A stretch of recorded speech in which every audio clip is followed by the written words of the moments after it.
क्या होता है, कुछ न कुछ भिन्नता होती है। जब आपस में एक रूप नहीं, एक रूप होंगे जब आप एक ही प्रदेश में आप उस प्राणी को रखेंगे, अलग अलग होगा तभी आप उसको हम अलग अलग नाम से जानेंगे। क्लियर? क्योंकि देखिए, क्योंकि तो हमारा जो कृषि है वो एक किस पर होती है, लैंड पर होती है। और कृषिगत जो क्षेत्रीय समरूपता है उसको हमने एक प्रदेश में बांटा। यदि उसमें विभिन्नता है तो हमने उसको दूसरे प्रदेश में डिवाइड, उसका नामकरण दे दिया। तो हम कहने का मतलब मेरा यह है कि कृषिगत जो क्षेत्रीय समरूपता और भिन्नता को समझने के लिए हमें कृषि प्रदेश का अध्ययन करना आवश्यक होता है। और जो कृषि प्रादेशिकता होती है वो एक महत्वपूर्ण उपागम या अप्रोच के नाम से जानी जाती है, जो कि इसके अध्ययन में प्रयोग की जाती है, इसमें कृषि प्रदेश के अंतर्गत। अब आप ये कह सकते हैं कि कृषि प्रदेश बहुत ही जटिल, कठिन क्यों जैसे आप कहते हैं कानपुर नगर से कानपुर देहात या आप जहाँ हम यूपी से एमपी में जा रहे हैं तो उसमें एक बोर्ड लगा होता है कि ये प्रदेश आपका स्वागत करता है। और यदि लैंड आपका एग्रीकल्चर लैंड है वो दोनों यदि कंबाइंड में आ रही है मैडम तो कॉल आप कर रही है, उसको दोनों का जरा एमपी हो मैडम या वाले को यूपी व्हाट्सएप हो, कॉल कर लो तो। दोनों को एक ही कृषि प्रदेश में उसको नाम देंगे या अब ये हमारी क्लास चल रही है। कहने का मेरा मतलब यह है कि जो हमारा जो कृषि प्रदेश है, कृषि प्रदेशों के बारे में इतना हमारी जो विरोधाभास है, धारणाएं हैं, वो आपस में एक दूसरे से नहीं मिलती है। क्यों? क्योंकि ये हमारे जो सोच है, जो विचारधाराएं हैं, उसके आधार पर परिवर्तित होती रहती है। क्योंकि इसकी अन्य जो जितना इसमें वेरिएशन हमको मिलता है उतना हमें किसी और भी चीजों में वेरिएशन नहीं मिलता। क्योंकि आप ये जान रहे हैं कि पर्टिकुलर क्षेत्र हमारा पठारी है या मैदानी है या कैसा भी है, तो वो आप नामकरण इस चीज को जान पा रहे हैं। पर कृषि में आज हमने कुछ और लगाया, कल मेरा दिमाग में आया कि यहाँ पर हम कॉमर्शियल फसलों को लगा सकते हैं या उसको हम फार्म हाउस में तब्दील कर सकते हैं। तो क्योंकि हमारे विचार परिवर्तित हुए, उसी प्रकार से हमारे कृषि प्रदेशों में भी परिवर्तन आ सकता है।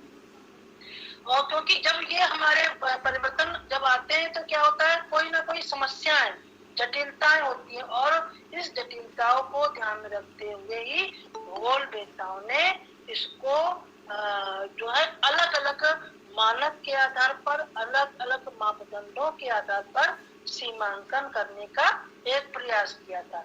पर इसमें अभी भी उनके आपस में मत एक से नहीं होते हैं। क्योंकि देखिए, मत तो किसी का एक नहीं होता। आप अपने फैमिली में भी क्या सबका मत एक सा होता है? किसी का कुछ और मन होता है, किसी का कुछ और मन होता है। पर क्या होता है, सबका हम क्या करते हैं, सबके मत को सुनकर जो ठीक होता है उस कार्य को करने का प्रयास करते हैं। इसी प्रकार से खेती में भी है, इसमें भी क्योंकि एक समस्या है और समय समय पर इसके निर्धारण के हम प्रयास करते रहते हैं कि किस प्रकार से कृषि का प्रदेश हम नामांकन किया जाए। ठीक है। अब हम कह सकते हैं कि इसकी व्याख्या करना उतना ही कठिन है जितना कि जो किसी भी मानव विशेष के चरित्र की व्याख्या करना। क्योंकि ये हमने ये बोल रहा है, ये भूगोलवेत्ता गिलबर्ट ने बोला था, उनका नाम है E.W. गिलबर्ट, जिन्होंने इस बात को कहा था कि प्रदेश की व्याख्या को करना उतना ही दुष्कर है या कठिन कार्य है जितना किसी व्यक्ति विशेष के चरित्र का है। क्योंकि यह हमने अभी बताया थोड़ी पहले कि कृषि प्रदेश एक कैसी संकल्पना है, एक गतिशील संकल्पना है। क्योंकि ये प्रतिदिन चेंज होती रहती है, सामूहिक रूप से इसमें परिवर्तन आते रहते हैं। क्योंकि ये कृषि प्रदेशों में परिवर्तन के साथ साथ में परिवर्तन तब होता है जब हमारी विचारधाराएं, कॉन्सेप्ट चेंज होते रहते हैं, तो इसमें परिवर्तन आता रहता है। क्योंकि कह सकते हैं कि भूगोलवेत्ता जो है अपने अपने प्रकार से, अपने अपने ढंग से कृषि का मानक आधार बताते हैं। कहते हैं कि जैसे हमने माना कि फिजिकल को हमने बेस माना, या हमने इकोनॉमिक को बेस माना, या हमने कल्चरल को बेस माना या हमने सामाजिक फैक्टर को बेस माना, उसके आधार पर ही कृषि के प्रकार में प्रादेशिक समरूपता भी आती है, प्रादेशिक संबद्धता भी होती है और प्रादेशिक भिन्नता भी आती है। देखिए, समरूपता एक कैटेगरी में होगा तो उसको हम समरूप कहेंगे, भिन्नता में से एक से दूसरा अलग होगा उसको भिन्न कहेंगे। संबद्धता का मतलब है जो दोनों को जोड़ के रखे, संबद्ध करके रखे, इस प्रकार के आधार पर कृषि प्रदेशों का निर्धारण करते हैं। ठीक है, पर वीटलसी जो कि कृषि भूगोल उन्होंने ये बोला है सन 1936 में, क्योंकि देखिए इन्होंने ये कहा कि ये एक विस्तृत कृषि क्षेत्र है जहां पर फसलों की वैरायटी मीन्स फसलों की जो किस्में हैं और उनके उत्पादन में समरूपता होती है और साथ ही साथ कृषि भूमि उपयोग में समरूपता या विशिष्टता या संबद्धता हमको देखने को मिलती है, ये हम कह सकते हैं। संबद्धता का मतलब क्या है? कृषि प्रदेशों में संबद्धता फसल एवं उत्पादन की जो विधियां हैं, क्योंकि विधियां अलग अलग प्रकार की होती हैं। एक प्रकार से आप कार्य करेंगे तो अंतर कैसे आएगा? इसके अतिरिक्त हमने कृषि कार्य में किस प्रकार के यंत्रों का उपयोग किया, उपकरणों का उपयोग किया है और हमारे कृषकों का आवासीय स्तर क्या है, उनका रहने का ढंग कैसा है, उनके जीवन स्तर किस प्रकार से है, उसका आकलन हमारा कृषि प्रदेश कर लेता है। जैसे आप कह सकते हैं ना कि जैसे अभी देश में किसानों का मुद्दा उठा था हरियाणा में कि वहाँ के जो किसान है बहुत ही खुशहाल है, बहुत ही पैसे वाले हैं, तो ये सारा आकलन भी हम इन सब चीजों के द्वारा कर सकते हैं। इसके अतिरिक्त आप ये भी कह सकते हैं कि एक कृषि प्रदेश अपने पड़ोसी कृषि प्रदेश में समरूपता और संबद्धता में पूर्णता कैसा होता है? डिफर होता है, भिन्न होता है। अब ये बात आ गई, अब हम कह सकते हैं कि किसी उद्देश्य के आधार पर हम यदि कृषि प्रदेश का सीमांकन करते हैं, उनको अपनाने के लिए हमको दो अप्रोच की आवश्यकता पड़ती है। दो अप्रोच मीन्स एक जो होता है कि जिसको बोलेंगे हम प्रमुख उद्देश्य प्रधान उपागम या कृषि प्रदेश, दूसरा सामान्य उद्देश्य प्रधान कृषि प्रदेश। जैसा कि हमने बोला ना, एक तो हो गया मुख्य, आपका मुख्य मीन्स क्या हो गया? मेन पर्पज रीजन कौन कौन से हो गए? मेन पर्पज से आप समझ रहे हैं कि मेन पर्पज जो हमें किसी चीज का पर्पज होगा, कोई उद्देश्य होगा, उस प्रकार से हम कृषि प्रदेश को सीमांकित करेंगे। इसका मुख्य आधार जो हमारा जो सीमांकन का आधार होता है, मेन रूप से उद्देश्य पूर्ण होता है। कैसे? क्योंकि ये यहाँ पर इसमें एक फार्म जो हाउस जो है, एक फार्म हाउस की जो हमारी कल्पना होती है, वह दूसरे से सम्मिश्रण, मतलब कह सकते हैं cropping combination, crop combination, cropping pattern, और जो हमारा फार्म का जो साइज है, फार्म का जो मेरा आकार है, क्योंकि जोत के आकार में परिवर्तन आता रहता है। क्योंकि हमने ये आपको उस दिन बताया था जब लैंड क्लासिफिकेशन में कहा था कि जो तो हमारा लैंड बड़ा है, यदि हमने दो भाई जो तो उसको डिवीजन किया तो आधा बट गया, यदि हमने पर कुछ समय के बाद जब चकबंदी आती है तो हमने यदि जोड़ना चाहा तो वो फिर आपस में वो आकार बदलता रहता है। ठीक है, इसके साथ ही साथ फार्म के आकार के साथ साथ में हमने जो कृषि का मैनेजमेंट है, जो कृषि का प्रबंधन है, वो आप एक से दूसरे में क्या होता है? भिन्न होता है, अलग होता है। ठीक है, और इनको जो मुख्य उद्देश्य होता है वो कृषि प्रदेश में इसको विभाजित करते हैं हम, तब इसको एक मेन पर्पज या मुख्य उद्देश्य प्रणाली के आधार पर इसको नामांकित करते हैं। दूसरा उद्देश्य क्या है? जो उसमें हमने बोला था आपको सामान्य उद्देश्य प्रधान, मतलब हमारा जो है जनरल पर्पज रीजन है। इसके आधार पर हम एक क्षेत्रीय समरूपता एवं संबद्धता को आसानी से समझ सकते हैं, क्योंकि सामान्य है, एक ही कैटेगरी में यूनिफॉर्मिटी दिख रही है, और इसको हम जो है कई कैटेगरी में डिवाइड करते हैं। इसको हम बोल सकते हैं कि प्राकृतिक या पारंपरिक उपागम, यानी कि नेचुरल और ट्रेडिशनल अप्रोच, है ना। दूसरा है कृषिगत आर्थिक संगठनात्मक उपागम, यानी कि एग्रो इकोनॉमिक ऑर्गेनाइजेशन अप्रोच। तीसरा है आपका बहुकारकीय उपागम, यानी कि multi analysis multi factor analysis approach. और इसके बाद में आपका है एक शस्त्र सम्मिश्रण उपागम, यानी कि क्रॉप कॉम्बिनेशन अप्रोच। और लास्ट है आपका तकनीकी उपागम, इसको कोई बोलते हैं हम टेक्निकल अप्रोच, इसको हम नो एंड हाउ के नाम से भी जानते हैं। पहली बात आ गई आपकी किस उपागम की, जो है परंपरागत या प्राचीन, जैसा कि नाम से ही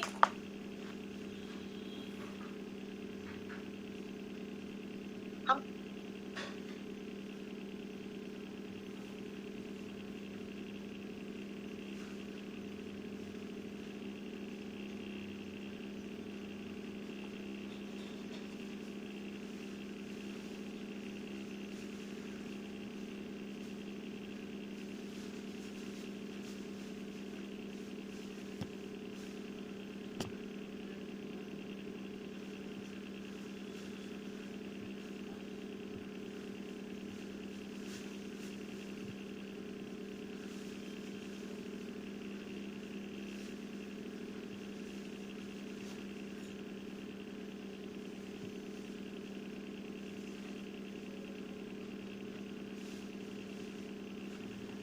मैम की कॉल आ गई है शायद, वेट कर लो।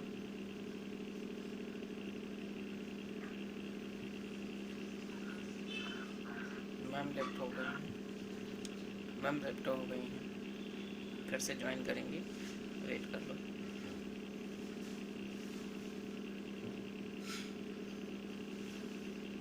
हाँ, सबको बता दें कि ये आज अटेंडेंस शायद गूगल फॉर्म से होने वाली है, तो अगर लिंक उसकी आएगी हमारे पास तो हम उसे ग्रुप में सेंड कर देंगे, तो आप बीच बीच में एक बार देखते रहिए, क्योंकि टाइमिंग उस पर लगा रहेगा तो फिर किसी का छूट जाएगा ना, तो नहीं हो पाएगा। मैम भी ज्वाइन, ठीक है, continue. Hello, yes ma'am, continue. वो कुछ हमें लगता नेट गड़बड़ किया था कुछ, वो अपने आप ही हम आपको क्या बता रहे थे, कृषिगत उपागम ना, कृषिगत आर्थिक संगठनात्मक उपागम। इसका क्या मतलब है कि जिस कृषि को परिसीमन को हम आर्थिक दृष्टिकोण को ध्यान में रख करके करते हैं, ठीक है। इसमें हम कह सकते हैं इन क्षेत्रों में हम मुद्रादायनी फसलों को उगाते हैं, है ना, जिससे कि हमको मुद्रा मिलती है, व्यापार कर सकते हैं। इसमें हम इसके साथ साथ में कृषि के साथ साथ में हम दुग्ध उत्पादन और रेशेदार फसलें और कह सकते हैं पशुपालन, जैसे मांस, ऊन, क्योंकि ऊन के पर्पज से भी हम पशुपालन करते हैं।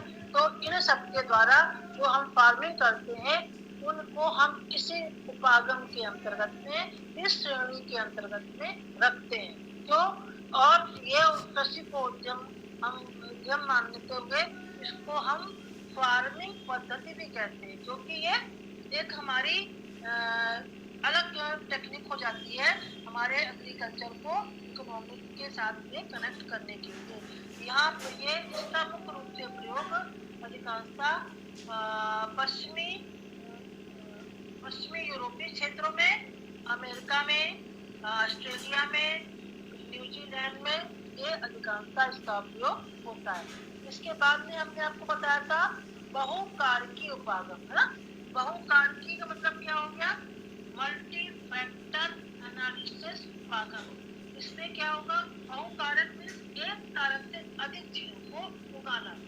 इसका सर्वप्रथम प्रयोग बैरी मॉडल ने किया था। इसमें कृषि को प्रभावित करने वाले कारकों को ही इन्होंने कृषि प्रदेश में परिसीमन के आधार माना था। इसके अतिरिक्त प्रोस्टोवेकी ने अपनी अध्यक्षता में सन 1972 में, जो कि आपकी एक वर्कशॉप हुई थी 22वीं वर्कशॉप जो मॉन्ट्रियल कनाडा में, वहाँ पर इन्होंने अंतर्राष्ट्रीय भौगोलिक परिषद में इस चीज को सुनियोजित तरीके से प्रस्तुत किया, जिसका उद्देश्य क्या था? विश्व स्तर पर कृषि प्रदेशों के निर्धारण पर इन्होंने मुख्य रूप से बल दिया था। अब बात आती है शस्य संयोजन उपाधि। शस्य संयोजन मीन्स क्रॉप कॉम्बिनेशन का। क्रॉप कॉम्बिनेशन का मतलब हो गया, या इसका विशेष प्रचलन हमारे जीवन निर्वाहन कृषि व्यवस्था वाले देशों में हुआ, क्योंकि फसल प्रदेशों का परिसीमन हम जो है फसल की वरीयता के आधार पर हमने किया। इसका अधिकांशतः प्रयोग भारत में होता है, भारतीय भूगोलविदताओं के द्वारा किया गया, क्योंकि भारत एक कृषि प्रधान क्षेत्र है और यहाँ पर हमारी जो खाद्यान्न फसलों को ही विशेष रूप से हम उसको उगाते हैं, न कि व्यापारिक फसलों को। व्यापार के रूप से व्यापारिक फसलों को यहाँ पर, क्योंकि यहाँ पर जनसंख्या का दबाव ही इतना है, हम उनके उधर की पूर्ति को ही कर लें, यही हमारे लिए बहुत है ना। इस समिति के सामाजिक सांस्कृतिक मापदंडों के आधार पर हम ये कृषि के प्रदेशों को डिवाइड करते हैं। अब बात आती है आपकी क्या इस प्रदेश के सीमांकन में मेन रूप से मैडम है एक पी सेन गुप्ता, भाटिया, माजिद हुसैन और AF सिद्दीकी, प्रोफेसर जसवीर सिंह और एल्फी ने अपने कृषि प्रदेशों के सीमांकन में इसको आधार रूप से माना। फिर आता है आपकी बात तकनीकी ज्ञान उपागम, है ना।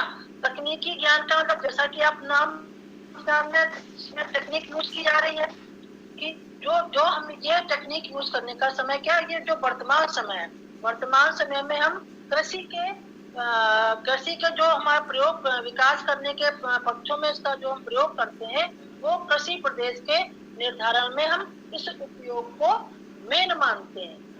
और इसमें हम ये जानने का प्रयास करते हैं कि प्रति व्यक्ति उत्पादकता कितनी होती है। इन्होंने भी दो बातों को मेन रूप से ध्यान रखा। पहला था कि तकनीकी ज्ञान का स्तर हमको किस कैटेगरी तक हमको आता है उसके स्तर का मेजरमेंट किया। दूसरा इन्होंने माना कि प्रति व्यक्ति सुलभ संसाधन की प्रचुरता कितनी है, मतलब क्योंकि इन्होंने प्रति व्यक्ति इसमें असेसमेंट किया कि हम जिससे कि हम जान सकते हैं कि हमने जो सीमांकन किया है वो किस आधार पर किया। इसको इसी में ही भूगोलवेत्ता एबलर ने माना कि तकनीकी ज्ञान से ही प्राकृतिक संसाधनों को ही हम लाभप्रद बना सकते हैं, क्योंकि तकनीक का प्रयोग आजकल हम लोग कर रहे हैं जिसमें कि हम अधिक से अधिक गहन कृषि भी कर सकते हैं, जबकि प्रति व्यक्ति संसाधन की गणना उपलब्ध संसाधनों की एवं जनसंख्या के आधार पर हम इसको कर सकते हैं।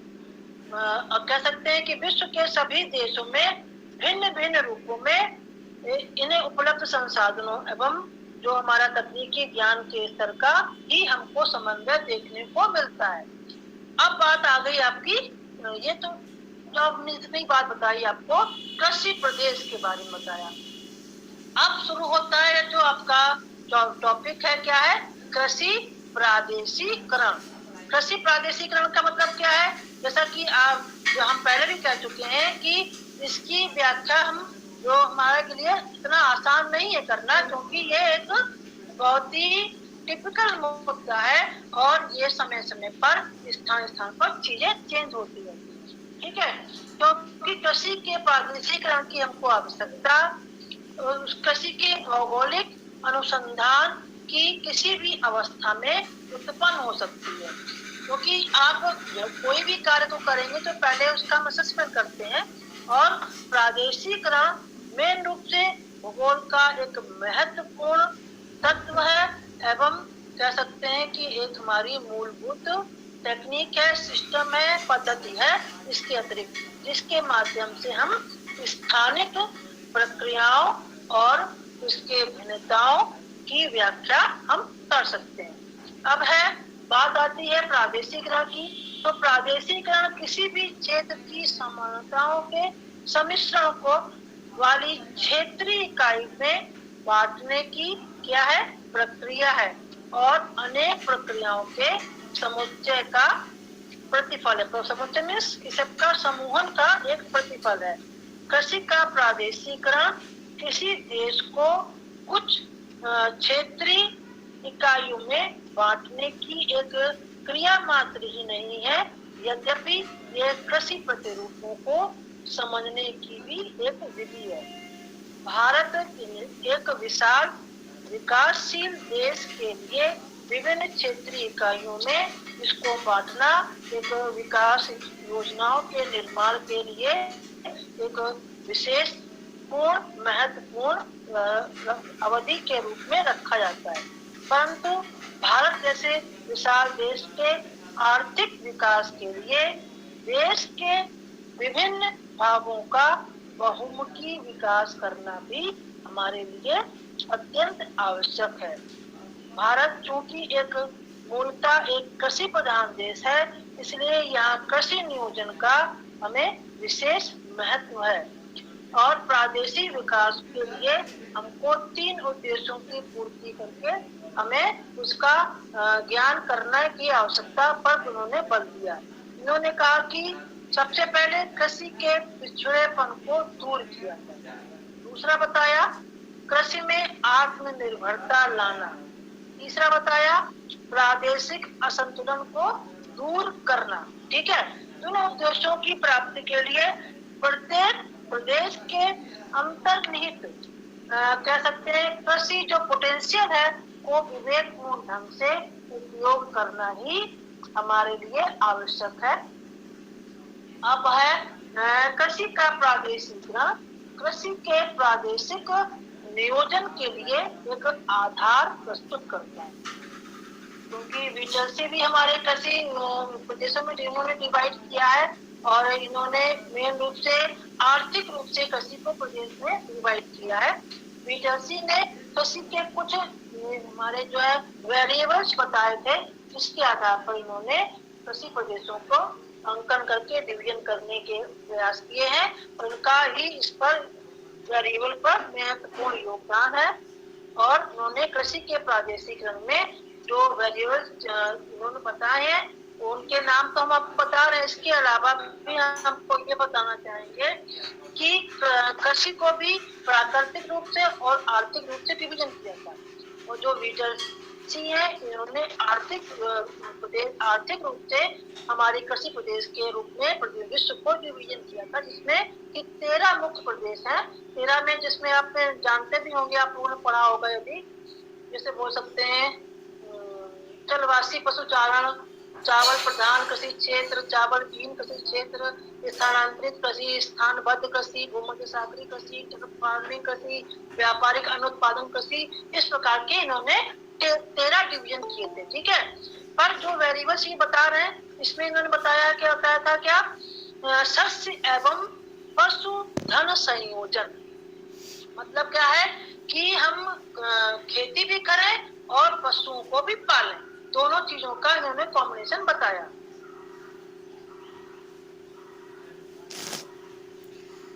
क्या हो रहा है?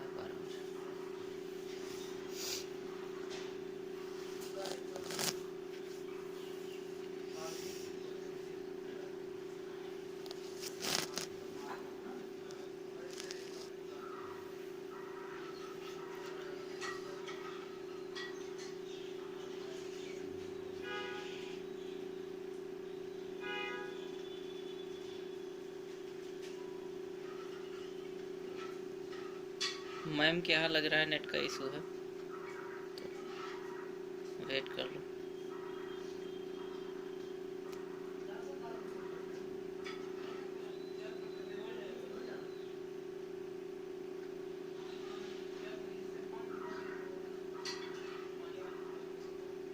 अब बात आती है कृषि प्रदेश के टेक्निक की, कि किस टेक्निक से आपने कार्य किया, क्योंकि टेक्निक के बिना क्या होगा, क्योंकि अब वर्तमान समय क्या है, टेक्निक का है, तो आपको तकनीकों का यूज करना पड़ता है। तो कृषि प्रादेशिकरण के अंतर्गत में इन्होंने कहा कि कृषि प्रदेशों का जैविक और अजैविक पर्यावरण के मध्य होने वाली अंतर क्रियाओं को परिलक्षित किया जाता है। ठीक है, और इससे हमारे भौगोलिक ज्ञान, विशेषकर कह सकते हैं फसलों का ज्ञान, पशुधन का ज्ञान और कृषि उद्यम प्रतिरूपों का ज्ञान के बारे में हमें इसके द्वारा वृद्धि होती है। शस्य एवं पशुधन संयोजन कृषि के प्रादेशिकरण के मूलभूत आधार हो सकते हैं।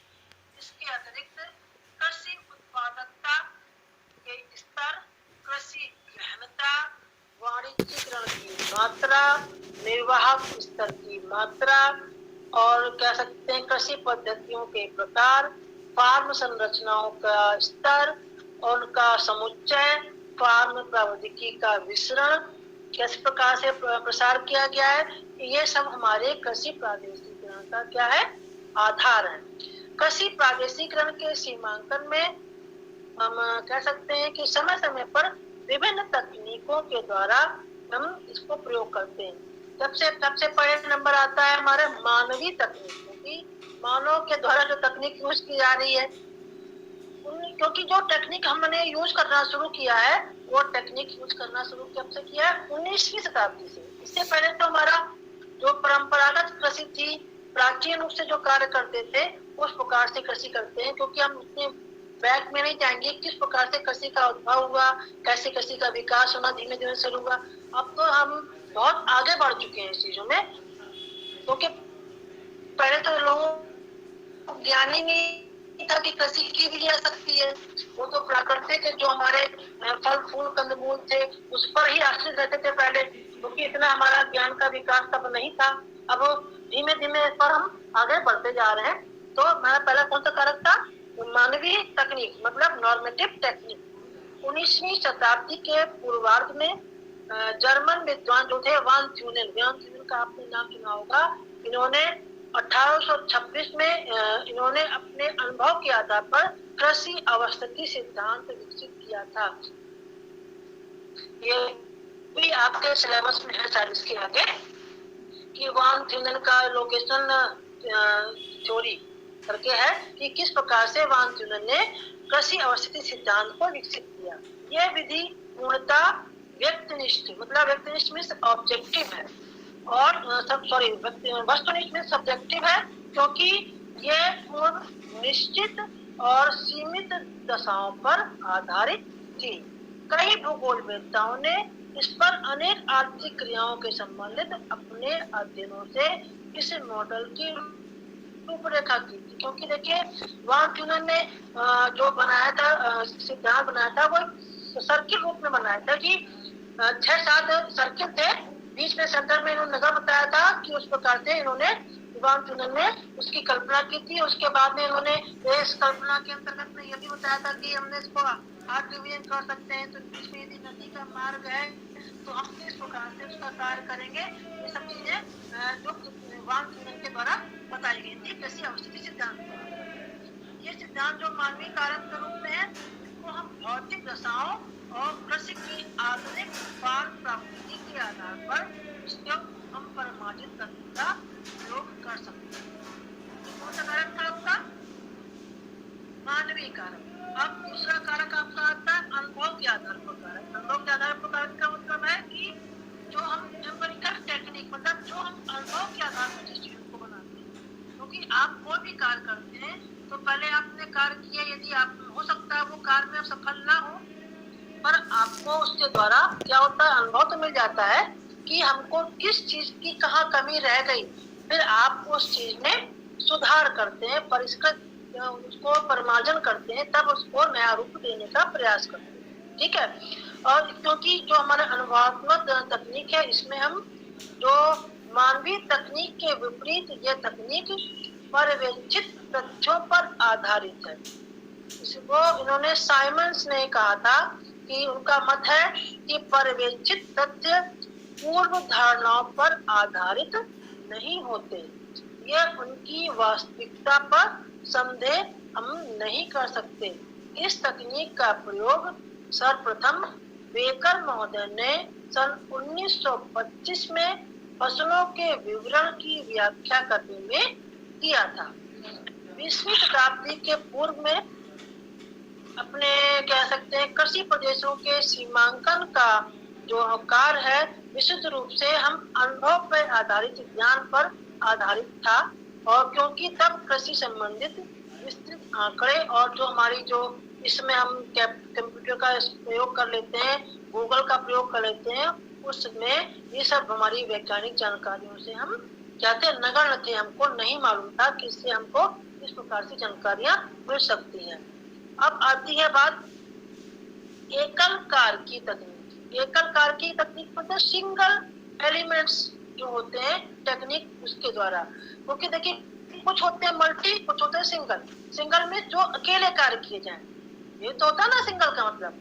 सिंगल इसके अंतर्गत में आएगा ऐसे वस्तुपाकम, इसको हम बोल सकते हैं कम्युनिटी अप्रोच, इसको हम कम्युनिटी अप्रोच भी कहते हैं, ठीक है। और यह तकनीक हम उसका एक कह सकते हैं कि अपरिष्कृत विधि है, जिसके द्वारा एकाकी उद्यम के प्रदेशों के संकेंद्रों को प्रदर्शित किया जाता है। एकाकी उद्यम वाले प्रदेशों के संकेंद्रों को प्रदर्शित कर सकते हैं।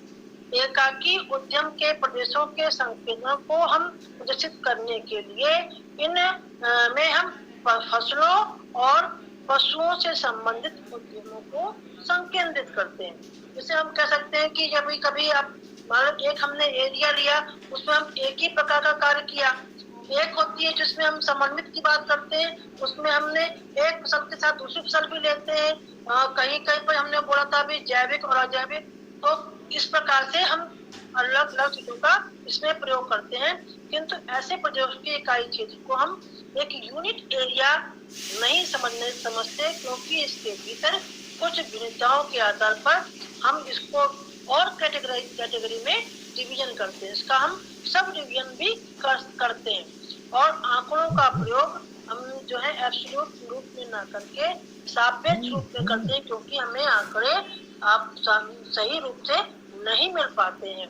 और सस्य प्रधानता के आधार पर किए गए जो हमारे वर्गीकरण है, क्लासिफिकेशन है, वो हमारे कह सकते हैं जैसे संयुक्त राज्य अमेरिका में हमने आपको जो बताया था मक्का की पेटी विख्यात है ना, तो हमने एक उसका नाम दे दिया एकल, क्योंकि जहाँ पर जो चीज हो रही है हमने जैसे हमने कहा अपने इंडिया पर ले लीजिए, जैसे हम कहेंगे कि चावल की कटोरी या चावल का क्षेत्र कौन सा, तो आपका दिमाग में आएगा बंगाल। यदि हम कहेंगे गेहूं का क्षेत्र, आपका दिमाग में आएगा पंजाब हरियाणा। यदि हम बोलेंगे कपास का क्षेत्र, तो आपके दिमाग में आएगा महाराष्ट्र का भाग। गन्ने की बात करेंगे तो जो हमारा पश्चिमी यूपी वाला भाग है, ईस्टर्न का भाग है, वो वाला भाग आपके इसके अंतर्गत में आएगा। तो ये हो गया हमारा एकल। ये हमें जो एक ही चीज को डिफाइन कर रहा है कि जो हमारा क्षेत्र है उसके आधार पर हमने उस कार्य को करा। मतलब कहने का है कि वस्तु उत्पादन में रुचि घटने के साथ एकाकी तंत्र के आधार पर कृषि प्रदेशों के सीमांकन में हम कैसे हो रहे हैं, वाणिज्यिक रूप में बढ़ते जा रहे हैं और बहुकार की विधि में हमारी रुचि बढ़ने लगी है। एकल के द्वारा एकल से न करके हमें आगे बढ़ने का होता है कि हम मल्टी डायमेंशनल कार्यों को करें।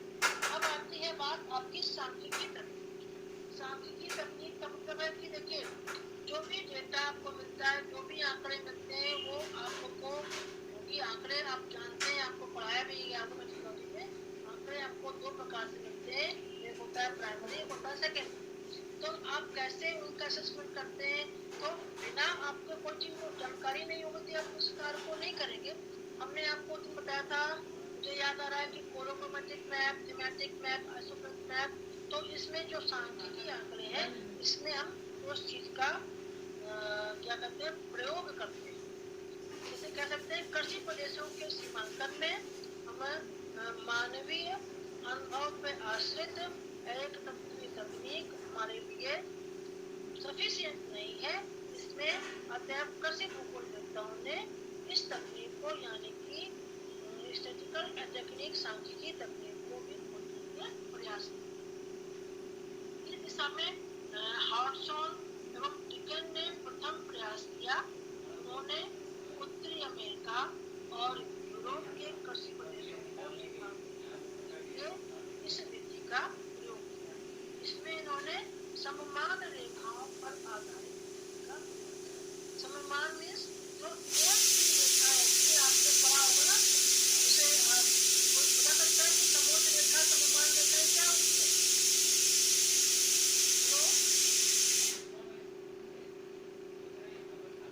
सममान रेखाएं क्या होती है? जो एक प्रकार की चीजों को बनाती है। सममान आइसोप्लान तभी तो होती है ना, क्योंकि इसको अलग अलग इसमें बांटते हैं आप। इसके भी इन्होंने दो भाग किए। दो भाग में एक था बहुकारकीय तकनीक, मल्टी एलिमेंट टेक्निक, क्योंकि इसी पर ही अब ज्यादा झुकाव सबका होने लगा है। कृषि के बहुकारकीय समूहों या संयोजनों के आधार पर बहुकारकीय जो प्रदेश हैं और एक कारकीय प्रदेशों में विभेद स्थापित किया जा सकता है। बहुतत्वीय प्रदेशों को भी हम मुख्य रूप से तीन भागों में डिवाइड करते हैं, तीन उपवर्गों में डिवाइड करते हैं। एक ही प्रकार की प्रक्रिया के द्वारा उत्पन्न होने वाले घनिष्ठ रूप से संबंधित समूह कह सकते हैं। जैसे कि उदाहरण के लिए भूमि उपयोग में है पशुपालन। पशुपालन क्योंकि एक ही प्रकार की भूमि, जैसे जो हमने आपको बताया था कि भूमि उपयोग की क्षमता के आधार पर इसमें हमने कहा कि हम भाग हम चारागाह के रूप में मानते हैं। तो चारागाह के रूप में तभी मानेंगे क्योंकि वो एक ही प्रकार का हो गया, हर जगह आप पशुपालन नहीं कर सकते। दूसरा भाग उन्होंने बताया था विभिन्न प्रकार की प्रक्रियाओं के द्वारा उत्पन्न सापेक्ष उपयोग पर आधारित आर्थिक प्रदेश। ये था जलवायु, भूमि आकृति, मिट्टी, भूमि उपयोग के आधार पर भी प्रदेश जो सीमांकित प्रदेश है। कृषि भूगोलवेत्ताओं की रुचि प्रथम वर्ग के अनुसार बहुतत्वीय प्रदेशों के सीमांकन पर होती है। बहुतत्वीय में कि जिसमें हमने आपको बताया ना कि भू आकृति कैसी है, मिट्टी कैसी है, जलवायु कैसा है, पशुपालन भी कर सकते हैं, कृषि भी कर सकते हैं। जो मल्टी डायमेंशनल जो भाग होते हैं उस पर जो है अट्रैक्ट चीजें होने लगी। इसी को भी इन्होंने यह भी कहा कि जो वो तकनीक थी मल्टी डायमेंशन है, उसी को ही सांख्यिकी आंकड़ों को उन्होंने नई सांख्यिकी तकनीक के रूप में बताया। इसको भी इन्होंने दो उपागम, दो अप्रोच में सम्मिलित किया। पहला था आपका समूह विश्लेषण जिसको बोलते हैं ना क्लस्टर एनालिसिस। दूसरा था संयोजनात्मक विश्लेषण जिसमें बोलते हैं कि आप जो कॉम्बिनेशन करते हैं उसका एनालिसिस करते हैं। एक तो हो गया क्लस्टर, दूसरा हो गया मतलब एक तो हो गया समूह के रूप में, दूसरा हो गया संयोजन के रूप में। दोनों में क्या अंतर है इसको भी बताने का प्रयास करेंगे। समानताओं और विषमताओं की पहचान करने के लिए वस्तुओं के जो कह सकते हैं जो कैरेक्टरिस्टिक्स हैं की तुलना करने के लिए समूह विश्लेषण विधि में दूरी एकमात्र वेरिएबल है। और द्वितीय स्तर पर समूहन के लिए सस्य, पशुधन और कृषि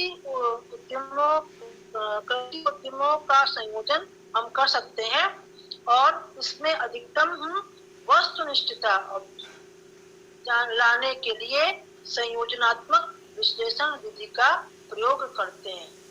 और वीवर ने 1954 में सस्य संयोजन संबंधी जो फाउंडर थे, उन्होंने सस्य संबंधी अध्ययन को एक नई कह सकते हैं डायरेक्शन, नई दिशा दी।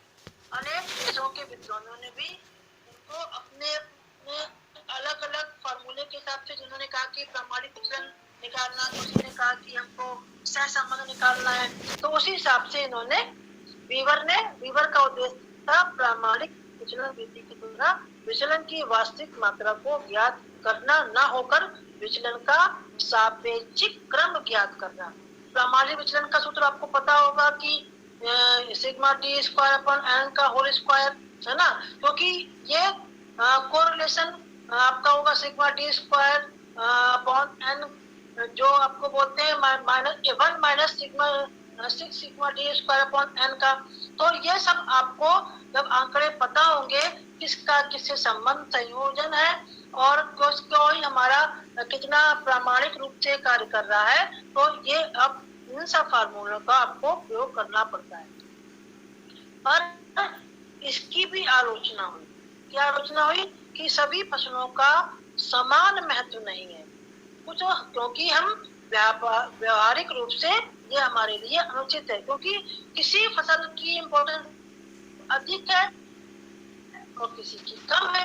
जैसे कि हम कह सकते हैं कि खाद्यान्न रूप में मेन रूप से गेहूं चावल का प्रयोग कम करते हैं। व्यापारिक फसलों में जो व्यापार के दृष्टिकोण से फसलें इसका प्रयोग करते हैं, क्योंकि हर जगह हर फसलों का प्रयोग नहीं होता। अब बात आती है आपकी शस्त्र संयोजन, जो हम आपको बता रहे थे निर्धारण में पशुओं को हमने स्थान नहीं दिया, जबकि कुछ प्रदेशों में पशु और फसलों का पारस्परिक संबंध महत्वपूर्ण बतलाया है। क्योंकि अब हम वर्तमान समय में यंत्रीकरण के युग में जा चुके हैं, तो हम पशुओं को उतनी वरीयता नहीं देते, हम यंत्रों को मशीनीकरण को वरीयता ज्यादा देते हैं। तो हमें क्या हुआ, धीमे धीमे जो उसमें कृषि में प्रयोग होने जो जिसका हम जिन पशुओं का उपयोग करते थे वो धीमे धीमे हमारे लिए नेग्लेक्ट होने लगे। तो इसके अतिरिक्त इसकी भी आलोचना हुई। कि आलोचना क्या हुई कि वीवर का जो मॉडल था उपादेयता और उपयोगिता की दृष्टि से नींव के पत्थर के समान तो है, क्योंकि पर इसमें भी हमको परिमार्जन करने की आवश्यकता है। वीवर के अतिरिक्त इन्होंने दोई, थॉमस, कोपाक, स्कॉट, जॉनसन, अय्यर, हुसैन, जसवीर सिंह ने भी इस तकनीक को बताया।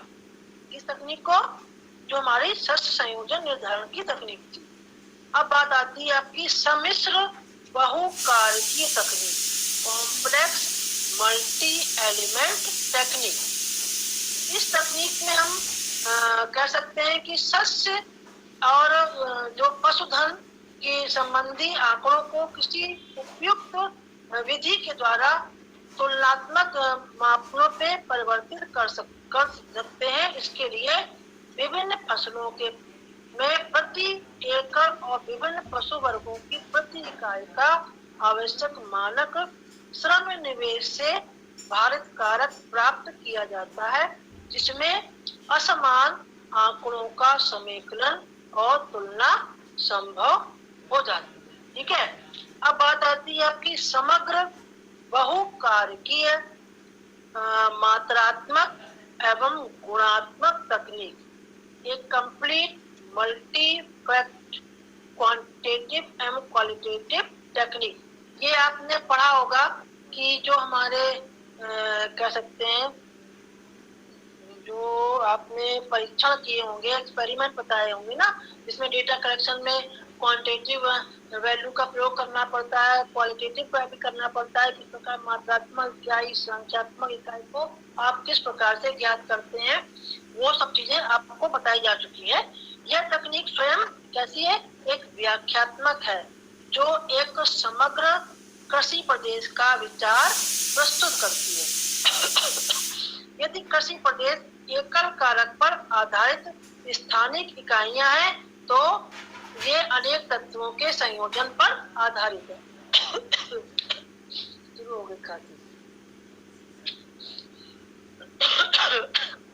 इन्हें भी हम समग्र रूप से देख सकते हैं। बेकर ने भी कृषि प्रदेश एक ऐसी भूमि है जिसमें हम फसल उगाने की दशाओं के आधार पर समरूपता एक रूपता पाई जाती है, और इसका निर्धारण प्रधान रूप से हम जलवायु दशाओं पर द्वारा कर सकते हैं। किंतु इनके जो उपभाग हैं, जो सब डिवीजन है, उसमें हम भूमि की आकृति, भूमि का ढाल, वहाँ की मिट्टी, वहाँ की क्लाइमेटिक कंडीशंस, वहाँ का ड्रेनेज पैटर्न के आधार पर ये सब चीजें उसके इसी के द्वारा ही उनमें क्या होता है, डिफरेंस होता है, उनमें वेरिएशन आता है, उनमें भिन्नता आती है। ये सब चीजें क्या है, ये विभाग उसका ही, उनके भिन्नताओं का ही प्रतिफल है। कृषि भूगोलवेत्ताओं के लिए आर्थिक सिद्धांतों का महत्व केवल वहीं तक है जहां तक वे भौतिक कारकों के उन प्रभावों को मजबूत करते हैं जो एक कृषि प्रदेश के निर्धारण में क्या होते हैं, सहायक होते हैं। अब बात आती है कृषि प्रदेश के उसकी विधियों की। एक मिनट पानी पी।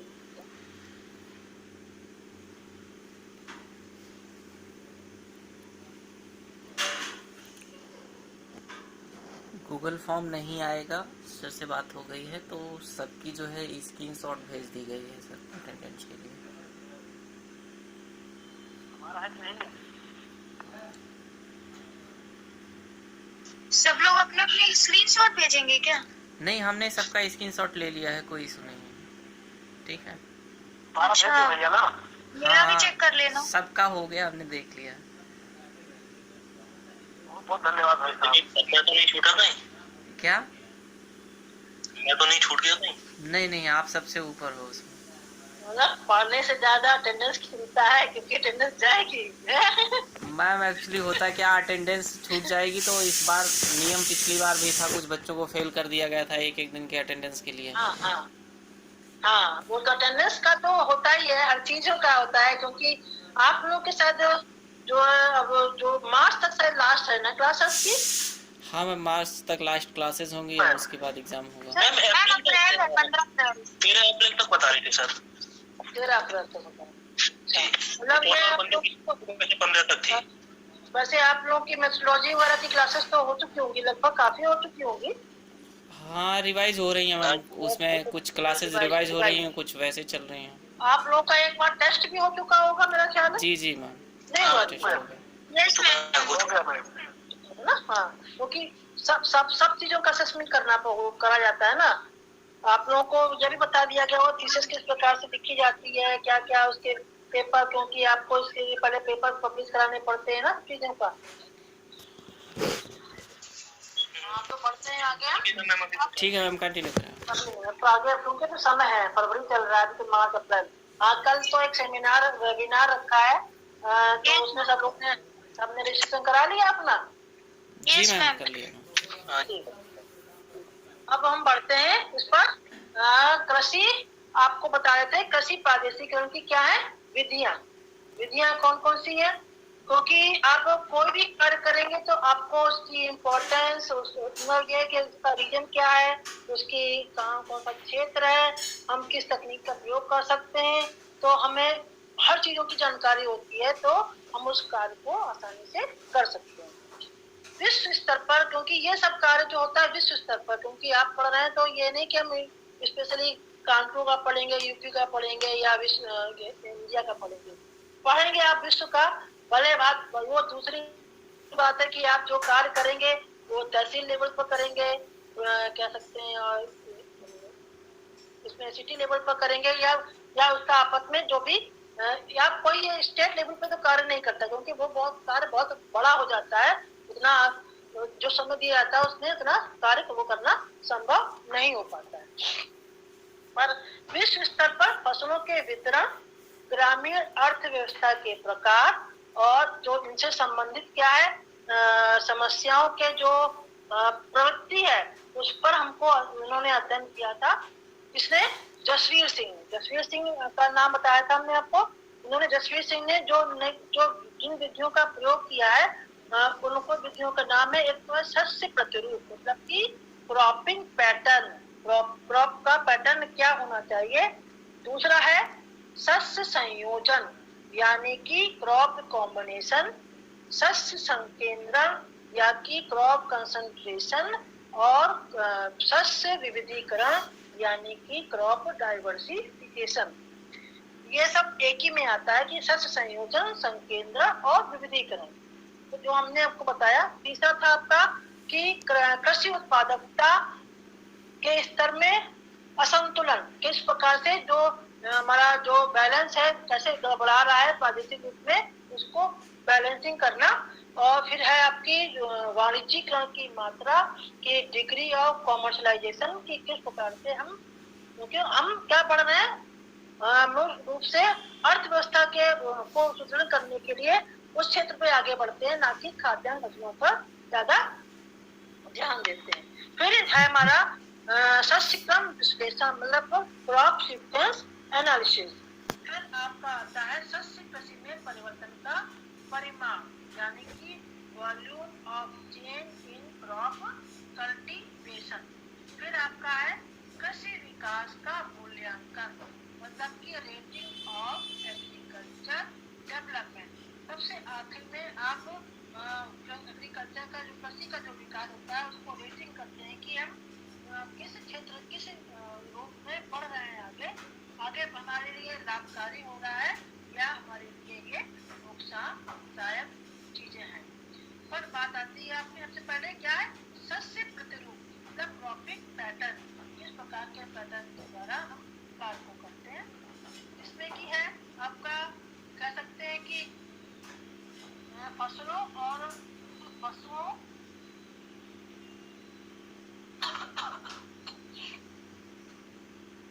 और कृषि उद्यमों सहित प्रतिरूपों से ये निश्चित होता है कि कितनी खेतीहर भूमि में विविध कृषि कार्यों के लिए हम प्रयोग कर सकते हैं या कितने जो है इस रूप में प्रयोग की जा रही। ये सब कैसे है सामाजिक आर्थिक प्रभावों पर निर्भर करता है कि हम किस प्रकार की खेती और किस टेक्निक के द्वारा किस तरह भूमि का प्रयोग किस रूप में हम कर रहे हैं।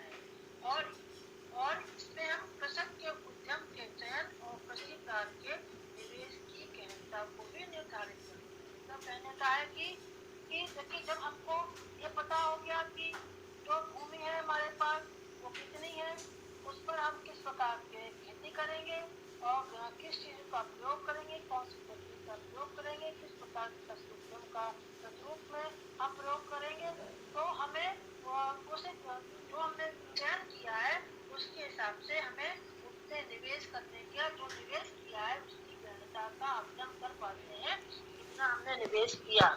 इसी को ही इन्होंने कह सकते हैं कि जल की सुनिश्चित आपूर्ति और अधिक उपज वाली किस्मों और रासायनिक उर्वरकों जैसे आधुनिक निवेशों के प्रयोग के द्वारा कृषक कम लाभदायक फसलों और उद्यमों के स्थान पर अधिक लाभदायक फसलों और उद्यमों का चुनाव कर सकता है। कहने का मेरा यही तात्पर्य था कि मतलब आपने असेसमेंट किया कि कितना गहन है, फिर आप ये देखेंगे कि हमारा गहन नहीं, हमको इससे बेनिफिट नहीं मिल रहा, तो हम उसके अलावा हम उस चीजों को उस पैटर्न को चेंज करते हैं कि हमको क्या क्या चीज को पैटर्न को चेंज करें जिससे कि हमको लाभदायक फसलों का हम चुनाव कर पाए। क्योंकि उसी खेत में एक वर्ष में 2 या 3 फसलें उगाकर उपलब्ध भूमि के उपयोग की गहनता में हम वृद्धि कर सकते हैं, तभी हम कहते हैं गहन कृषि यही होती है। क्योंकि भूमि स्वामित्व भी फसलों के विवेकपूर्ण वितरण और विकास में एक महत्वपूर्ण जो सीमांकन करता है। क्योंकि विशेषता जब जो छोटे आकार के होते हैं और बिखरे होते हैं तब इसमें जो प्रतिरूप में परिवर्तन आना स्वाभाविक है, जो कि हम आपको पहले ही बता चुके हैं कि भू स्वामित्व मेन है कोई भी कृषि को कार्य को करने के लिए। कि जैसे हमने हमारी लैंड है, हमने उसमें काम खुद किया तो हमारा उससे जुड़ाव ज्यादा रहता है। यदि हमने खुद काम नहीं किया, किसी और से कार्य कराया, तो वो एक प्रोफेशनल रूप से जुड़ता है, ना कि उसको अपने आत्मिक रूप से जुड़ेगा। क्योंकि जो चीज मेरी होती है उसमें उसका हम ज्यादा ध्यान देते हैं, जो चीज हमारी नहीं होती उस चीज को हम सिर्फ एक व्यापारिक दृष्टिकोण से एक कह सकते हैं कि उसमें आय अपना अर्जन करने के रूप से हमने उस चीजों का कार्य करते हैं, जो कि एक कहीं ना कहीं ये हमारे जुड़ाव को कम करती है।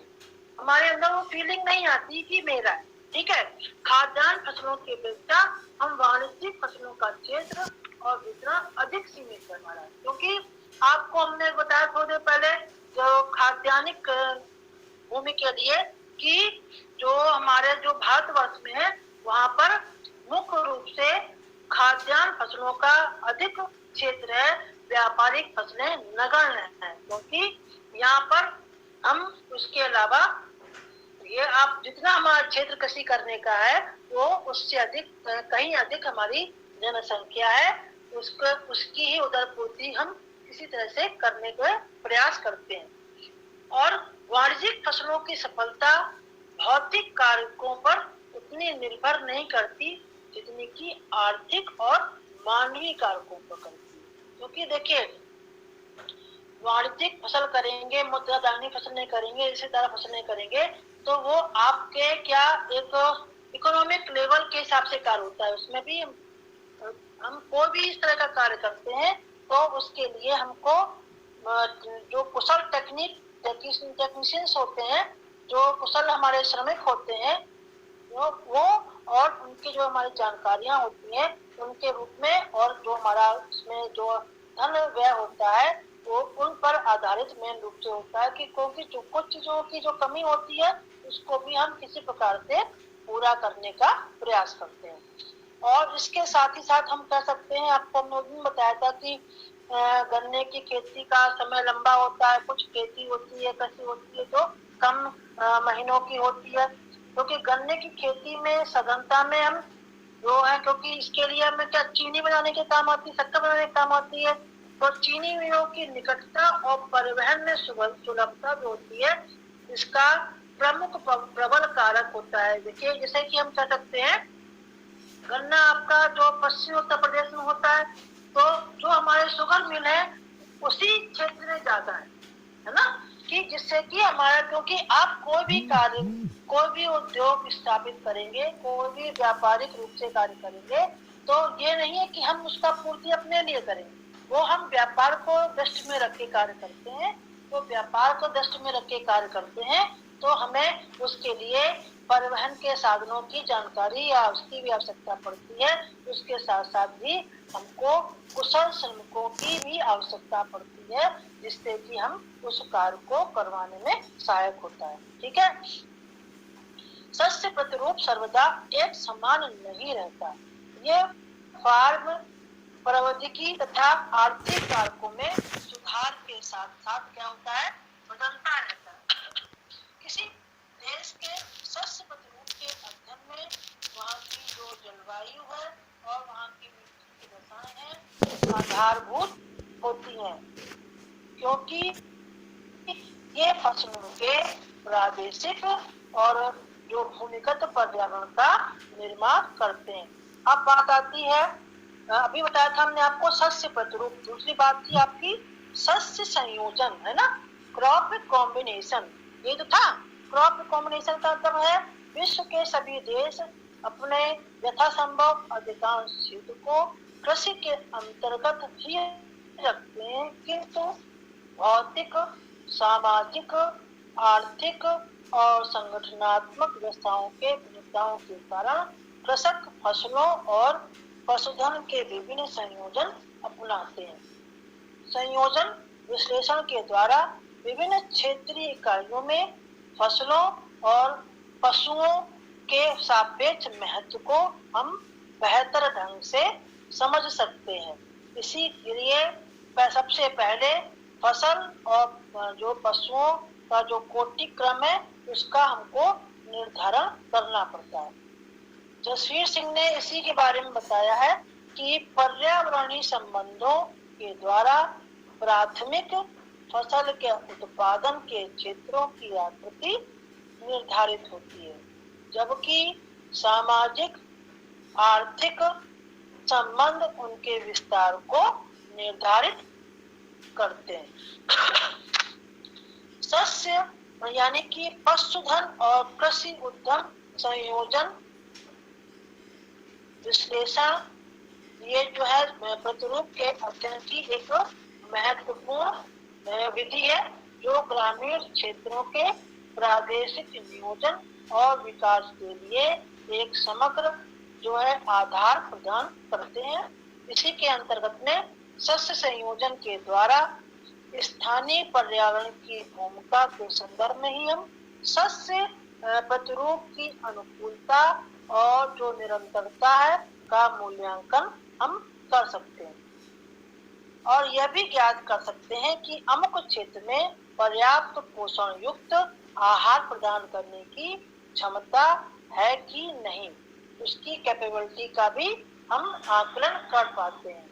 यहाँ जनसंख्या दबाव अधिक, वहाँ पर यह और भी आवश्यक हो जाता है असेसमेंट करना, क्योंकि इस असेसमेंट के द्वारा ही हमने ये ज्ञात कर पाते हैं कि अमुक क्षेत्र में फसल उत्पादन के हिसाब से हम कुल जनसंख्या के आधार पर ही हम कार्य हो रहा है नहीं। इसी में ही हमने आपसे कहा था डेटा क्रॉप कंसंट्रेशन, शस्य संकेंद्रण। इसका अभिप्राय यह होता है कि किसी भी क्षेत्र में कृषि जो ये तत्व जो है विशेष उसका संकेंद्रण या घनत्व कितना है इस पर आधारित होता है, मतलब कि किस प्रकार से सेंट्रलाइज हो रही चीजें। इसमें कह सकते हैं कि शस्य, पशुधन और कृषि उद्यमों के संकेंद्रण से अभिप्राय यह है कि इन्हें अध्यारोपित करने से ऐसे क्षेत्र स्पष्ट होते हैं जिसमें उनका प्रादेशिक संकेंद्रण जो है अति व्यापित नहीं होता, ओवरलैप नहीं होता, क्योंकि हमें वो कॉन्सेप्ट पहले से क्लियर है कि यहाँ पर इस चीज का सेंट्रलाइजेशन है, इसलिए तो हमें वो ओवरलैपिंग यहाँ पर चीजों का नहीं होती। जैसे हम कह सकते हैं कि पूर्वी भारत का चावल प्रदेश और काली मिट्टी का जो कपास प्रदेश है, ऐसे ही शस्य संकेंद्रण प्रदेश है, जो कि हम पहले ही बता चुके थे। जो हमने कहा था कि एकल उद्देश्य के आधार पर जो कृषि की गई थी ना, जैसे हमने आपको बताया था चावल कहाँ पर होता है, गेहूं कहाँ पर होता है, मक्का कहाँ पर होती है, और कह सकते हैं कि कपास कहाँ पर होती है, और कह सकते हैं मसाले किन क्षेत्रों में होते हैं, किन क्षेत्रों में हमारे जो क्या कहते हैं ड्राई फ्रूट्स होते हैं, क्योंकि हर का अलग अलग क्षेत्र है, एकल क्षेत्र है। तभी हमने कहा ना कि एकल क्षेत्र है, पर हम एकल क्षेत्र से भी क्योंकि एक ही प्रकार की खेती करने से वो क्या होता है कि वो क्षेत्र हमारे लिए किसी रूप से थोड़ा सा बेनिफिशियल कम होने लगता है, तो हम किसी न किसी रूप में मल्टी डायमेंशनल फैक्टर को अपनाकर कार्य को करने का प्रयास करते हैं, और जिसमें अंश मात्र भी वो नहीं पाया जाता। ठीक है, इन प्रदेशों के सीमांकन में हम जो सांख्यिकी तकनीकें विकसित की गई हैं उसका प्रयोग इसमें करते हैं। सांख्यिकी तकनीक में हमने आपको बताया था संकेंद्रण सूचकांक भी है, डाइवर्सिफिकेशन भी है। ये चीजें हम आपको जब कभी ऑफलाइन होगा क्लास तब हम आपको जब बताएंगे चीजों को, तब उसके जो फार्मूलेस हैं वो आपका, क्योंकि वहाँ पर आपका ब्लैक बोर्ड वगैरह भी होगा, उसमें लिख करके बता सकते हैं कि किस प्रकार से उसका हम प्रयोग करने में प्रयास करते हैं। फिर हमारा आती है शस्य आपका क्रॉप डाइवर्सिफिकेशन, मतलब कि क्रॉप डाइवर्सिफिकेशन का मतलब है कि शस्य विविधता। ये शस्य संकेंद्रण संकल्पना के विपरीत शस्य विविधता का जो स्तर है किसी प्रदेश में मुख्यतः भू, जलवायु की, सामाजिक, आर्थिक दशाओं और प्राविधिक विकास पर निर्भर करता है।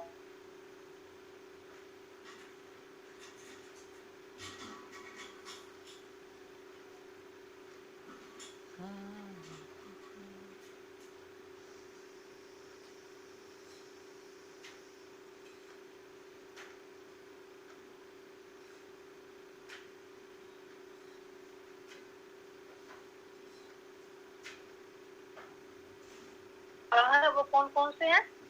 वो है आपके वर्षा अनिश्चित होना, अनियमित होना, और जहाँ पर परिवर्तनशील क्षेत्र है वो मेन रूप से शस्य विविधता का प्रमुख कारण है।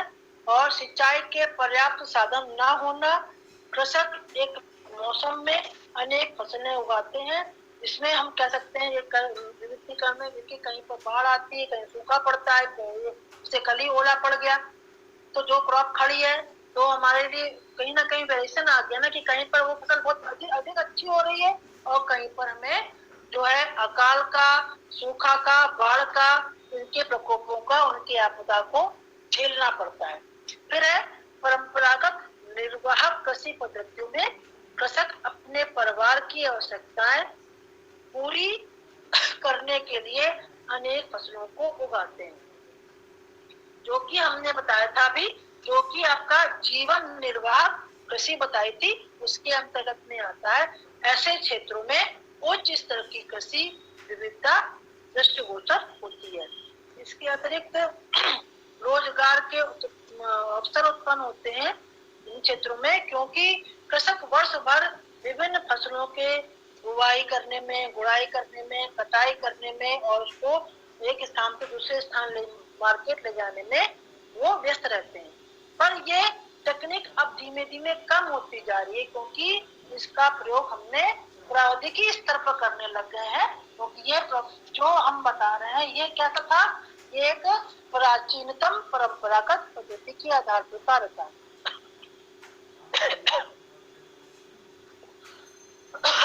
शस्य विविधता के महत्व को समझते हुए अनेक भूगोलवेत्ताओं ने इस विविधीकरण को और शस्य विशेषताकरण को मापने की जो तकनीक विकसित की है। एक घटक क्षेत्रीय इकाइयों में फसलों की जोती संख्या अधिक है और प्रत्येक फसल के अंतर्गत जो कृषिगत जो क्षेत्र है उसका लगभग 10% भाग विद्यमान है। तो इसका अर्थ यह होता है कि वो अति उच्च शस्य विविधता क्षेत्र है। ठीक है, अब आता है आपका थर्ड भाग, कौन सा था आपका, कृषि उत्पादकता या प्रदर्शन के आधार पर कृषि क्षेत्र। इसके अंतर्गत में आएगा, क्योंकि आप प्रादेशिक असंतुलन देख रहे हैं, कितना बैलेंसिंग चीजें हो रही हैं इम्बैलेंसिंग में, तो हमको कैसे किसी चीज को बैलेंस करना है। इसके अंतर्गत में ये आता है कि आज विश्व के समक्ष एक बड़ी चुनौती क्यों है, क्योंकि जनसंख्या का दबाव निरंतर बढ़ता जा रहा है, गति से बढ़ता जा रहा है, जो कि एक सबसे बड़ी चुनौती के रूप में है।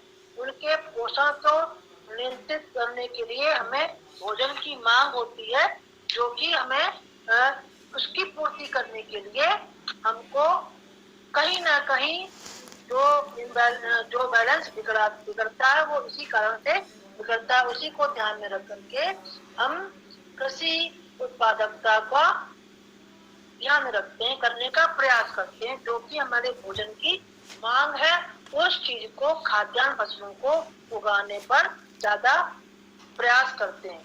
प्रतिकूल मौसमी दशाओं, सामाजिक आर्थिक अवरोध और जो कृषि की जो रूढ़िवादी पद्धति है, जो नई फार्म की जो प्रौद्योगिकी के प्रयोग में ये बाधक है, क्योंकि पुरानी परंपरा के द्वारा खेती जो करते हैं उसमें उत्पादक क्षमता कम होती है। उत्पादक क्षमता, क्योंकि उसमें हम जो है जो प्राकृतिक कह सकते हैं खाद का प्रयोग करते हैं, प्राकृतिक जैसे हम कहते हैं, उसकी जगह हम बैलों का प्रयोग करते हैं और मानव मजदूरों का प्रयोग करते हैं, वो उसमें समय थोड़ा सा अधिक लगता है, उत्पादकता भी कम होती है, जो कि हमारे जनसंख्या के दबाव को नहीं झेल सकती। इसके लिए हमें तकनीकी कारकों का प्रयोग करना पड़ता है, सघन खेती करनी पड़ती है, गहन कृषि करनी पड़ती है, यंत्रीकरण का सहारा लेना पड़ता है और जो हमारे हाइब्रिड फसलें हैं, क्रॉप जो किस्म है, उनको प्रयोग करना पड़ता है।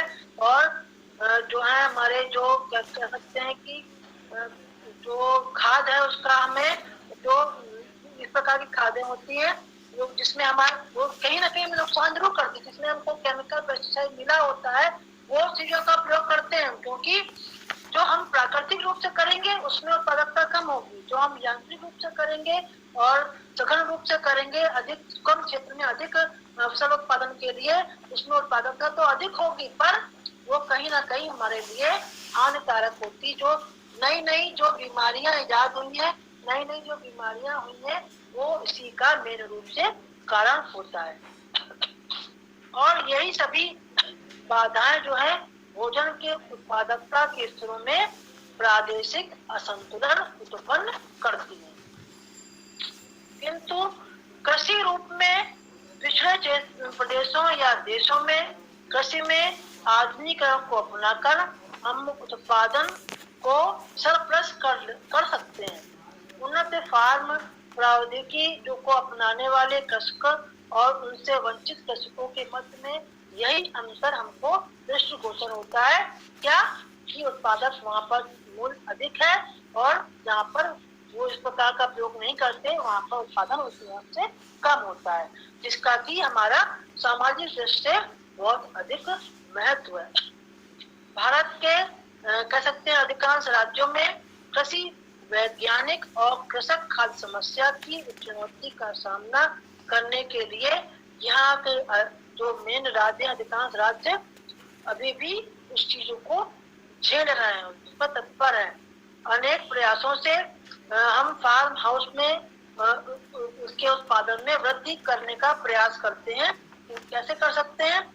उन्नत बीज का प्रयोग, सिंचाई की सुविधाओं का प्रयोग, उर्वरकों का प्रयोग, रोगनाशकों का प्रयोग और बहुशस्य प्रणाली का प्रयोग करके और मृदा और जल प्रबंधन का प्रयोग और इसके अतिरिक्त संरक्षण के उपायों को करना और शोध कार्य पर जोर कर देना ही सघन कृषि कार्यक्रम का मेन जो है मेन प्रयोजन है। कहने का मतलब है कि आप कोई भी कार्य करते हैं प्रावधानिक स्तर पर तो आप मिट्टी का जो है आप क्या करते हैं टेस्टिंग करते हैं कि ये अमुक मिट्टी हमें किस कार्य के लिए है। दूसरा आप ये देखते हैं कि वहाँ पर जल का प्लावन कितना है, जल का मैनेजमेंट कैसा है, उसी हिसाब से कार्य को करते हैं। और उसमें आपने उन्नत बीजों का प्रयोग किया जो हाइब्रिड बीजें हैं और उसके अतिरिक्त आपने जो प्रणाली है वो अपने मल्टी डायमेंशनल प्रणाली को अपनाया। तो और इसके अतिरिक्त जिसे हमने कहा कीटनाशकों को पेस्टिसाइड का प्रयोग किया तो उसमें कीट पतंगा भी नहीं लगेंगे, वो भी नुकसान नहीं पहुंचा सकते। इसके अतिरिक्त हम ये भी कहेंगे किस प्रकार से उसको संरक्षित किया जाए, इस पर हम समय समय पर जागरूकता अभियान और जो सेमिनार करते हैं, शोध कार्य करते हैं, उस पर भी इसका प्रयोग संयोजित रूप से किया जाता है। इसके अतिरिक्त कृषि उत्पादकता को प्रायः कार्य के प्रति अभिवृद्धि, उसके वहाँ का परिश्रम, उच्चतर जीवन स्तर की आकांक्षा से हम उसको जोड़ सकते हैं। कुछ कृषक संसाधनों का प्रयोग फार्म उत्पादकता में वृद्धि करने में अत्यंत कुशल होते हैं, जिसमें कि भौतिक, सामाजिक, जो आर्थिक ये जो कारक हैं ये इसमें अभिवृद्धि कराते हैं, इसको बढ़ाने में सहयोग करते हैं। भारत में वाणिज्यिक कृषि अधिक व्यापक नहीं है, केवल ये उन राज्यों तक ही सीमित है जहाँ सुनिश्चित सिंचाई उपलब्ध है। इसके अतिरिक्त अनेक राज्यों में भी खाद्यान्नों की कमी की समस्या विद्यमान है। इसके बाद में कृषि उत्पादकता के स्तरों की स्थानिक सामयिक विशेषताओं का मापन हम कृषि नियोजन के भावी दिशा निर्देशन के लिए विवेकपूर्ण आधार पर हम प्रस्तुत करते हैं। कृषि उत्पादकता के स्तर में परिवर्तन का प्रतिरूप अतीत में हुए कृषि विकास का विश्वसनीय सूचक है। इन क्षेत्रों में को सीमांकित करने के लिए हम जहां कृषि विकास भी शस्य संरचना में महत्वपूर्ण सुधार नहीं ला सका, प्रभावी उपाय के रूप में हम प्रयोग कर सकते हैं। और जहां दुर्लभ क्षेत्रों को हम चिन्हित भी कर सकते हैं, कहां पर उसका प्रभाव पड़ रहा है और कहां पर इसका प्रभाव नहीं पड़ रहा। अब आती है बात वाणिज्यिक की मात्रा, मतलब जो हमारा कॉमर्शियल क्षेत्र है वो उसका कितना भाग है। जो इस कृषि के अंतर्गत का सबसे, क्योंकि हर चीज का एक फंक्शनल बेल्ट होता है, एक पेटी होती है, एक स्वरूप होता है, इसी प्रकार से हमारा जो कॉमर्शलाइजेशन है उसका भी कितना पोर्शन इसके अंतर्गत में आता है। वाणिज्यिकरण कृषि का सबसे महत्वपूर्ण जो कारक है, स्वरूप है, और किसी क्षेत्र में कृषि विकास का ये क्या है, एक अति विशिष्ट सूचक है, क्योंकि जहाँ पर कमर्शियल क्रॉप्स होती है वहाँ का स्तर और जहाँ पे सिर्फ खाद्यान्न फसलें होती हैं उनके स्तर में कहीं ना कहीं किसी न किसी रूप में आपको अंतर देखने को मिलता है। समरूपता नहीं होती, जबकि इनमें क्या होती है, विभिन्नता पाई जाती है। वाणिज्यिक कृषि वस्तुओं का अध्ययन हम किसके लिए करते हैं? विक्रय करने के लिए करते हैं, व्यापार करने के लिए करते हैं। कृषि को तब तक वाणिज्यिक हम नहीं कह सकते जब तक कि हम इसमें से कोई हम प्रॉफिट न लें। धन का उपयोग कृषि के घरेलू आवश्यक वस्तुओं को खरीदने के बाद कृषि के आधुनिक जो हम निवेश करते हैं उसमें उससे अधिक नहीं होता, तो हम उसको वाणिज्यिक तभी कह सकते हैं जब हम उसका, क्योंकि वो खेती जो होती है बिजनेस पॉइंट ऑफ व्यू से की जाती है, तो हम देखेंगे उससे प्रॉफिट होगा तभी उस कार्य को करेंगे।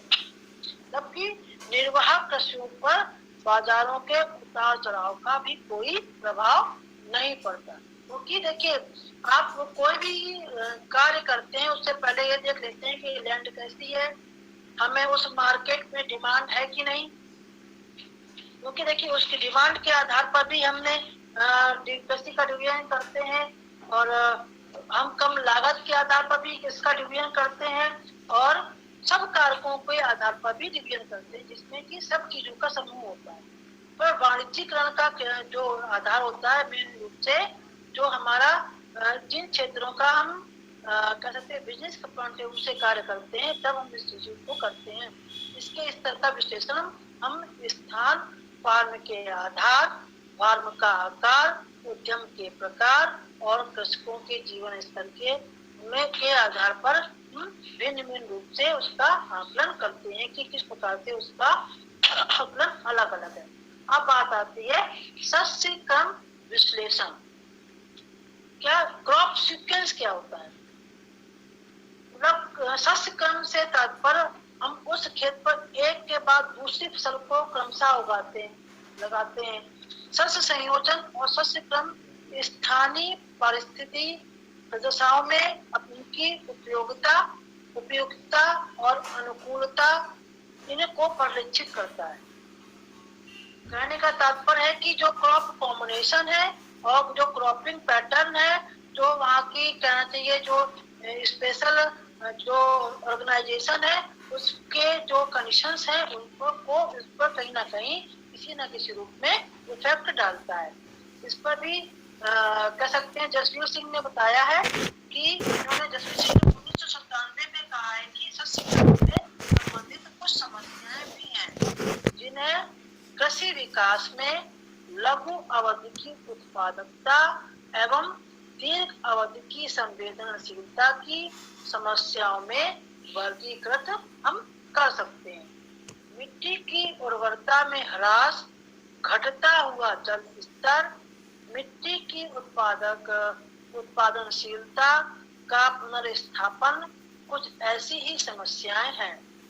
इसलिए सस्य क्रम में प्रादेशिक प्रतिरूपों का अंकन और परीक्षण करना एवं समस्याओं को चिन्हित करना भी आवश्यक होता है। अब बात आती है सस्य क्रम में परिवर्तन कैसे होता है, मतलब चेंज इन क्रॉपिंग पैटर्न।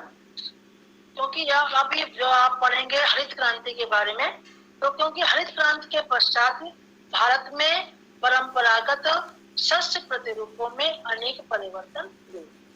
उद्यमशील कृषकों द्वारा निर्वाहक फसलों के स्थान पर हमने वाणिज्यिक फसलें उगाने की प्रवृत्ति में ही सस्य परिवर्तन में योगदान दिया। क्योंकि हम क्या कर रहे हैं कि हम खाद्यान्न फसलों की अपेक्षा हम क्या कर रहे हैं, वाणिज्यिक फसलों की ओर बढ़ रहे हैं, तो हमारे क्रॉपिंग पैटर्न में परिवर्तन आना स्वाभाविक है। सस्य कृषि में परिवर्तन के स्तर कृषि विकास की प्रवृत्तियों में प्रादेशिक भिन्नताओं को सुनिश्चित करने के सूचक के रूप में हमें प्रयोग किया जाता है। अब बात आती है कृषि विकास का मूल्यांकन कैसे किया जाए, रेटिंग कैसे की जाए, क्योंकि रेटिंग नहीं होगी तो हम ये नहीं सस्पेंड कर पाएंगे कि जो हम कार्य कर रहे हैं जो हम कृषि प्रदेश का परिसीमन कर रहे हैं वो कारगर है या नहीं। क्योंकि कृषि विकास की जो प्रकृति है वो कैसी है, मल्टी डायमेंशनल है ना। यह अनेक परस्पर निर्भर पारिस्थितिकी चरों की प्रक्रिया है जो इसके इस प्रकार की रेटिंग कर सकते हैं। अब है कृषि विकास का स्तर कैसे हो सकता है, इसी में ही रेटिंग के द्वारा।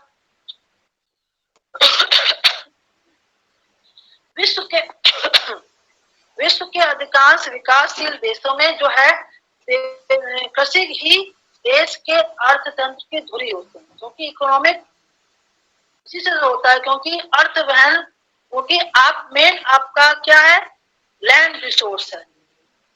लैंड रिसोर्स है, चाहे उसमें आप एग्रीकल्चर करिए, चाहे आप निवास करिए, चाहे उसमें हम खनन करिए या उद्योग स्थापित करिए या परिवहन के साधन लगाइए या आप कोई भी प्रबंधन करिए, सबके लिए आपको परोक्ष रूप से अपरोक्ष रूप से लैंड का उपयोग करना पड़ता है। लैंड का उपयोग मतलब हमको भू आकृतिक संरचना के बारे में जानकारी है, तभी हम उस कार्य को कर सकते हैं। इसमें कृषि न केवल एक आर्थिक क्रिया है बल्कि ये का एक जीवन शैली भी होती है। क्योंकि ये थोड़ा लंबा है, ये कभी आगे क्लास होगा तो थोड़ा सा जो दिन बता था तब की हम थोड़ा सा कंपाइल करके एक नया चैप्टर छोटा सा कोई ले लेंगे, जिससे वो कार्य बन पाएगा, ठीक है। क्योंकि देखिए ये आप बैलेंसिंग कैसे आप कर सकते हैं, किसी प्रकार का विकास कैसे कर सकते हैं, जनसंख्या का आधार इसका यहाँ के जो हमारे जो जनसंख्या है उनके जीवन शैली कैसे